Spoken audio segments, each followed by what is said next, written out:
Bonjour à tous, merci d'être avec nous pour ce nouvel épisode de 20 minutes chrono, le point juridique, comptable et fiscal de l'URPS Médecins Libéraux Île-de-France.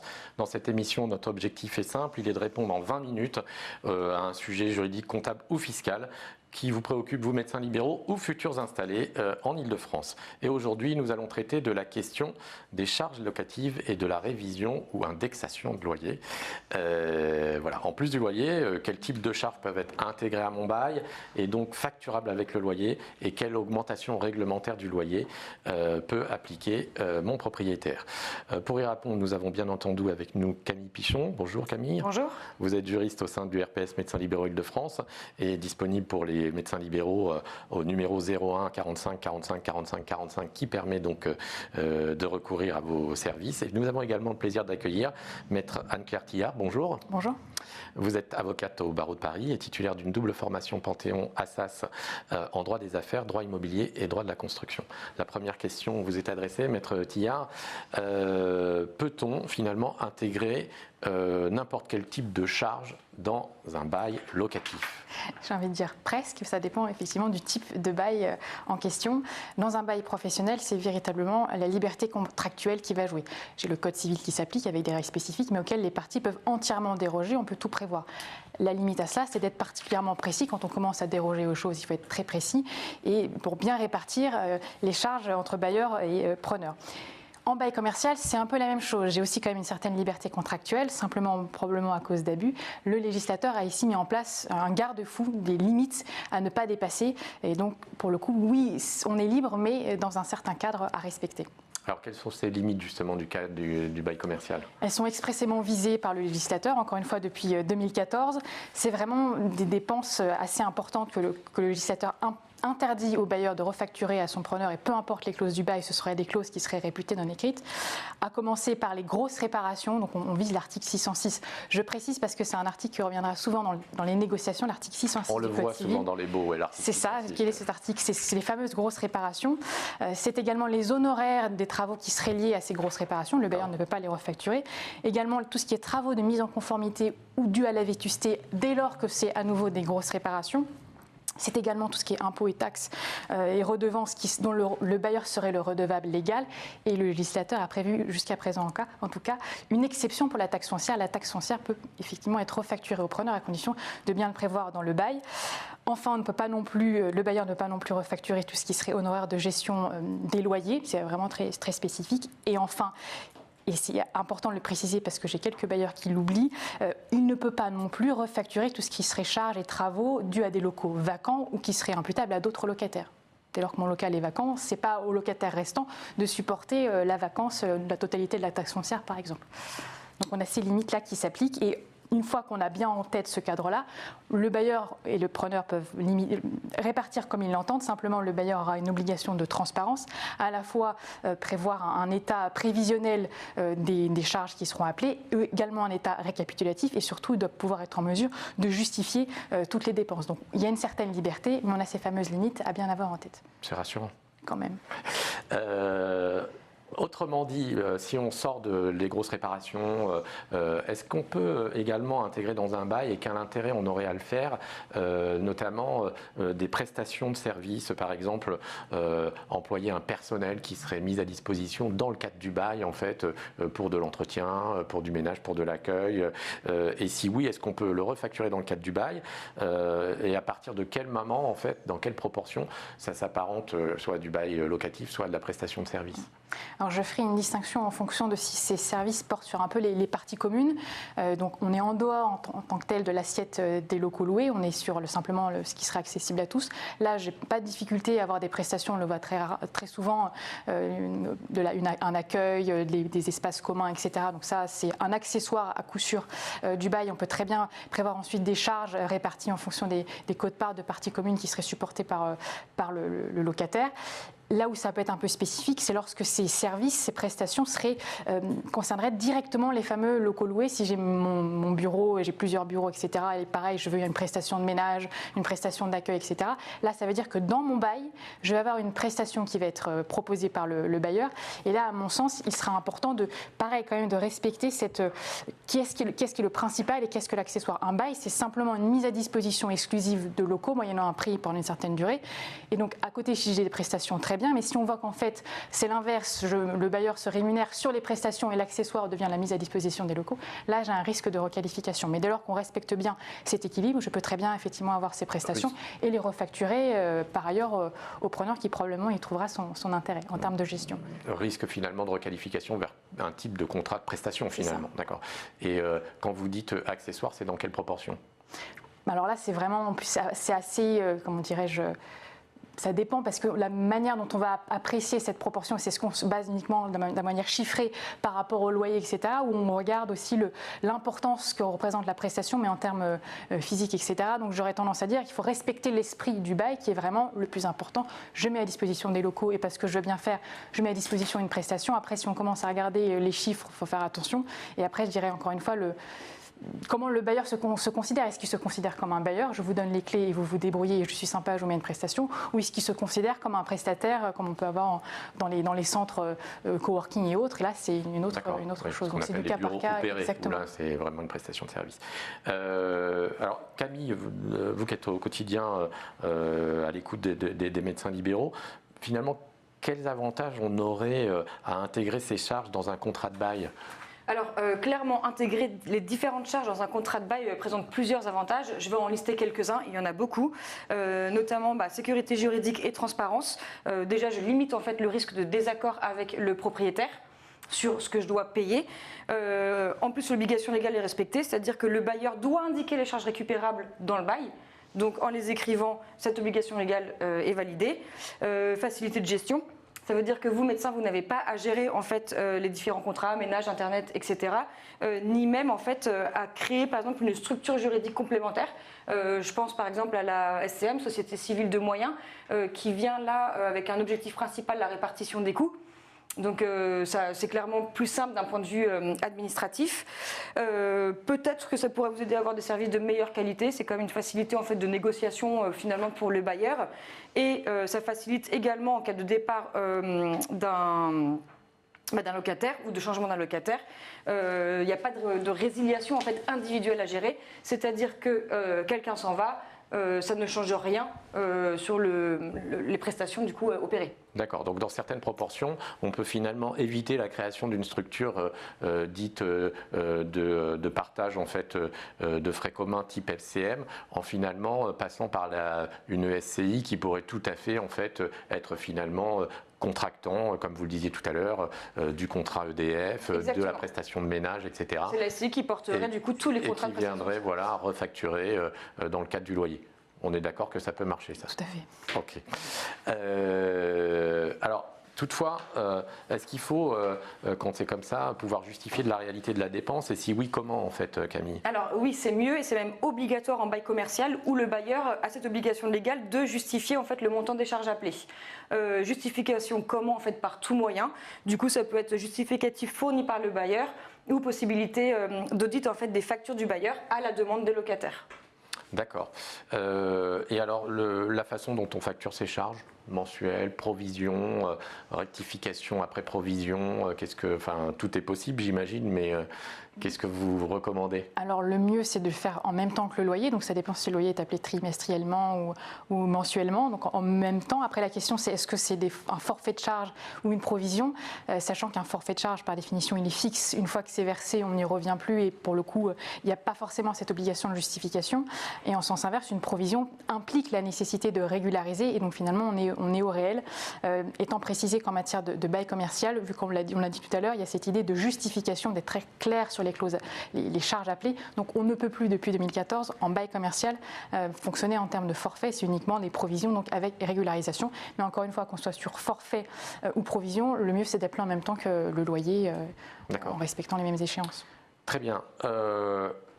On va clôturer ce premier chapitre en fait des charges et passer à la question de la révision ou de l'indexation du loyer. Alors déjà peut-être, parce que les termes sont importants, peut-être nous préciser, Maître, quelle est la différence entre la révision ou l'indexation?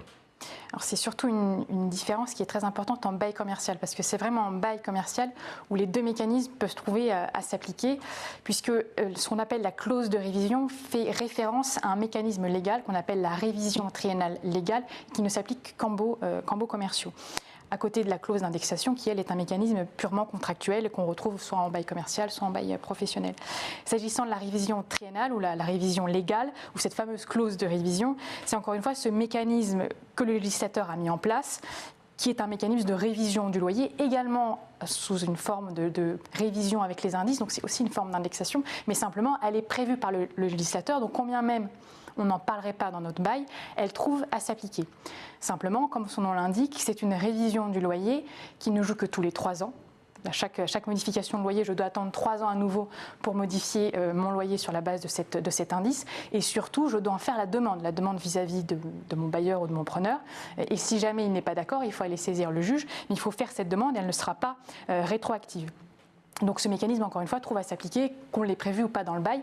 Et à mon sens d'ailleurs, ce serait même déconseillé de faire référence à ce mécanisme-là, parce que ça pourrait justement perturber sur est-ce que cette clause vise simplement à rappeler un mécanisme légal qui s'applique, ou est-ce qu'en réalité les parties ont entendu faire référence à la fameuse clause d'indexation qui, elle, disons-le, est donc ce mécanisme qui est purement contractuel, à nouveau de modification du loyer, à nouveau sur un système d'indexation, mais qui doit être prévu par les parties et qui est surtout automatique. C'est la grande différence. Prévu par les parties, c'est écrit expressément. Exactement. Dans le bail. J'écris une clause, c'est facilement une bonne demi-page, qui explique tout ça, l'indice et le fonctionnement. Il faut le prévoir. Et la grande distinction, c'est son caractère automatique. Le loyer va varier, souvent tous les ans. D'ailleurs, la deuxième distinction, c'est sa régularité. La triennale, c'est que tous les 3 ans. Là, je peux prévoir une indexation tous les 3 ans, tous les 2 ans. Et la pratique, c'est annuel. Annuel, généralement. Automatique. Et donc ici, qu'est-ce que ça change ? Ça change que si jamais on a oublié d'indexer, eh bien, on peut faire un rattrapage parce que, par définition, cette indexation était automatique, elle aurait dû avoir lieu, donc je peux revenir jusqu'à 5 ans en arrière. Donc une grande distinction qu'on peut appliquer tant en bail professionnel qu'en bail commercial, à condition de le prévoir, parce qu'encore une fois, c'est un mécanisme purement contractuel. Donc on peut se réveiller un jour avec une révision, enfin plutôt qu'une révision, en tous les cas, une réclamation de loyer à devoir liée à une indexation sur les 5 dernières années. Dès lors que j'ai ma fameuse clause d'indexation qui le prévoit. Entendu. Alors, question naïve, mais ça peut être à la baisse? Ça doit être tant à la hausse qu'à la baisse. Pendant un moment, c'était le jeu des bailleurs que de ne prévoir qu'une indexation effectivement qu'à la hausse. Parce que voilà, tant qu'à faire. Et ils ont été sanctionnés. Une clause d'indexation doit vraiment être libre de varier tant à la hausse qu'à la baisse. Il y a des débats sur la clause tunnel, c'est-à-dire qu'on limiterait la diminution à la baisse ou l'augmentation à la hausse.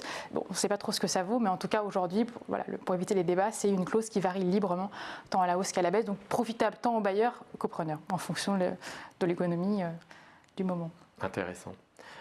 Camille, on parlait des indices donc d'indexation ou de révision d'ailleurs.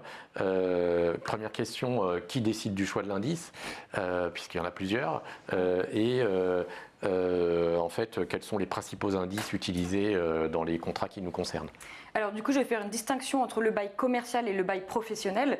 Donc comme l'a indiqué du coup Maître Tilliard, le loyer d'un bail commercial peut être évalué tous les 3 ans. Donc là, on est sur une révision triennale ou révision légale. Et le loyer peut également varier du coup chaque année quand une clause d'indexation le prévoit. Alors là, c'est l'activité concernée qui va permettre de déterminer quel type d'indice on va appliquer. En gros, on a l'indice des loyers commerciaux, appelé ILC, l'indice des loyers tertiaires, ILAT, ou l'indice du coût de la construction.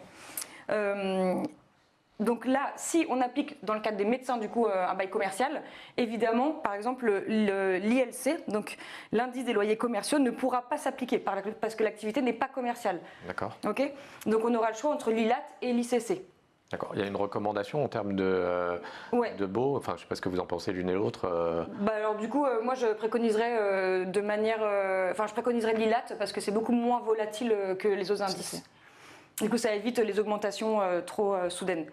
Et pareil pour le loyer d'un bail professionnel. Du coup, donc là, encore une fois, la loi n'impose pas une réévaluation. Mais si c'est prévu dans le bail, en fait, s'il y a une clause de révision de loyer au cours de bail, le loyer va être révisé en fonction de l'un des indices évoqués antérieurement également. D'accord. Maître Tilla, on parlait tout à l'heure des charges.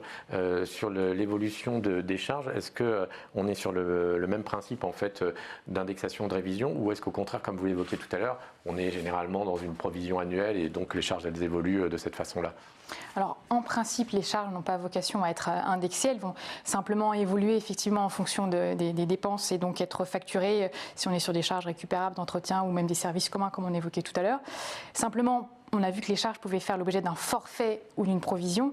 Et pour moi, si c'est un forfait, effectivement ici, vu que c'est une somme fixe, on pourrait très bien imaginer une indexation de cette somme fixe, donc qui suivrait le même indice qu'on aurait choisi pour le loyer. Et ça pourrait fluctuer dans le même ordre d'idées. Alors qu'en matière évidemment de provision, comme on est au réel, il n'y a pas du tout de sujet d'indexation, enfin ça n'a pas d'intérêt. Et je préciserai juste, vu qu'on est sur qu'est-ce qui peut varier selon l'indice, je préciserai que ce qui est très classique de faire varier également, c'est le dépôt de garantie. S'il y en a un, on va classiquement faire varier le dépôt de garantie dans les mêmes conditions que le loyer, donc pareil avec ce jeu d'indices. D'accord. Tout à l'heure, on parlait, Camille, de la rétroactivité, notamment d'un propriétaire qui n'aurait pas appliqué l'indexation pendant un certain nombre d'années et qui reviendrait donc demander la modification de loyer en récupérant jusqu'à 5 ans. Il y a une différence entre les baux de ce point de vue-là Ouais, alors du coup, que ce soit dans le cadre d'un bail professionnel ou d'un bail commercial, si on est sur une clause d'indexation contractuelle, on va venir appliquer le délai de prescription de droit commun. On va revenir sur les 5 dernières années. D'accord. En revanche, si on parle du coup de la révision triennale, qui n'existe que dans les baux commerciaux, cette révision triennale n'est pas rétroactive. Donc si on a oublié, tant pis, c'est loupé, on ne pourra pas réajuster pour le passé. Ça marchera du coup que pour l'avenir, donc à partir de la demande. D'une certaine façon, c'est presque plus protecteur pour le preneur, finalement, d'être sur ce type de... en cas d'oubli, bien sûr, du bailleur, ce qui est quand même rarement le cas, mais ça peut arriver, ça nous est déjà arrivé sur certains organismes, et pas des moindres d'ailleurs. Une autre question, on a vu dans des périodes de grande volatilité des indices, des lois venant encadrer finalement la majoration des loyers. Comment ça marche? Est-ce que ça s'applique aux professionnels de santé libéraux également? Est-ce que vous pouvez nous en dire un peu plus, Maître Tilla? Alors, tout à fait, c'était une situation quand même, à mon sens, assez exceptionnelle en raison de la Covid-19 et toutes les conséquences ensuite avec la guerre en Ukraine, etc., qui ont impacté l'inflation. Le législateur a dit oh là, il faut absolument qu'on limite l'évolution des indices qui étaient notamment l'ILAT et surtout l'ILC qui était très volatile, ce qui n'était pas le but au départ. Donc il a mis en place c'était pas un gel, mais en tout cas un plafonnement de l'ILC à 3,5%. C'est en gros entre 2022 et 2024, mais uniquement pour l'ILC, l'indice des loyers commerciaux. Donc ici, à mon sens, les professionnels libéraux et les médecins en particulier n'y avaient pas droit parce qu'en principe, leur bail était soit sur l'ICC, soit sur l'ILAT. Donc ils n'étaient pas concernés par ce mécanisme. Fort intéressant parce qu'encore une fois, on pouvait faire varier finalement le loyer que 3,5% par an. Par contre, au-delà de ce cadre vraiment très spécifique et qui, encore une fois, a pris fin dernièrement, on a, dans tous les cas, en matière de bail commercial uniquement, un plafonnement qui s'applique, qui est le plafonnement pour le loyer de renouvellement. Là, on n'est plus sur la révision ou l'indexation en cours de bail, on est sur le nouveau bail. Et là, en principe, j'ai mon loyer qui est plafonné selon le jeu de l'indice. Alors pareil, si l'indice s'envole, mon loyer peut potentiellement s'envoler également. Sauf exception, et potentiellement, l'exception concerne notamment ce qu'on appelle les bureaux à usage, enfin les locaux à usage exclusif de bureaux, pardon. Et donc potentiellement, quand on est médecin libéral, la question c'est est-ce que le bailleur considère qu'on est bien sur un local à usage exclusif de bureau, auquel cas je n'aurais pas le droit à ce plafonnement. Mais on peut dire, attendez, moi je reçois quand même une clientèle, etc. Donc il peut y avoir un débat. Donc attention à ce que la destination qui est renseignée dans le bail, est-ce que le bailleur considère que c'est des bureaux et donc potentiellement je pourrais être déplafonné, j'aurais pas le droit à ce mécanisme, ou au contraire, il vise simplement le fait que c'est bien une activité de médecin et potentiellement on pourrait dire que le plafonnement s'applique quand même. Et par anticipation de cette volatilité des indices, est-ce que contractuellement, on peut prévoir toutefois quand même un plafond à l'indexation du loyer? Alors, c'est les fameuses clauses tunnels que j'évoquais tout à l'heure. L'inconvénient, c'est que cette indexation est censée se faire varier naturellement. Les bailleurs se sont fait taper sur les doigts quand ils ont voulu avoir des indexations qu'à la hausse. Là, on pourrait aussi avoir une limite en limitant la variation à la hausse. Il y a le législateur qui peut le faire, mais c'est le législateur. Les partis, ce serait risqué par rapport au Code monétaire et financier. Potentiellement, il y a une réforme qui arrivera prochainement et potentiellement, il y a cette idée d'être plus souple sur cette clause.